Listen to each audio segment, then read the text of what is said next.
ആകാശത്തിലെ പറവകളെ നോക്കുവിൻ. അവ വിതയ്ക്കുന്നില്ല, കൊയ്യുന്നില്ല, കളപ്പുരയിൽ കൂട്ടിവെക്കുന്നതുമില്ല. എങ്കിലും സ്വർഗസ്ഥനായ നിങ്ങളുടെ പിതാവ് അവയെ പുലർത്തുന്നു. അവയേക്കാൾ നിങ്ങൾ ഏറ്റവും വിശേഷതയുള്ളവരല്ലയോ?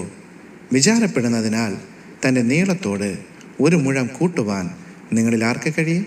ഉടുപ്പിനെക്കുറിച്ച് വിചാരപ്പെടുന്നതെന്ത്? വയലിലെ താമര എങ്ങനെ വളരുന്നു എന്ന് നിരൂപിപ്പിൻ. അവ അധ്വാനിക്കുന്നില്ല, നൂൽക്കുന്നതുമില്ല. മത്തായി എഴുതിയ സുവിശേഷം 6-ാം അധ്യായം 26 മുതൽ 28 വരെയുള്ള വാക്യങ്ങൾ. എണ്ണമില്ലാതുള്ള നന്മകൾക്കും അത്ഭുതമാർന്ന നിൻ സ്നേഹത്തിനും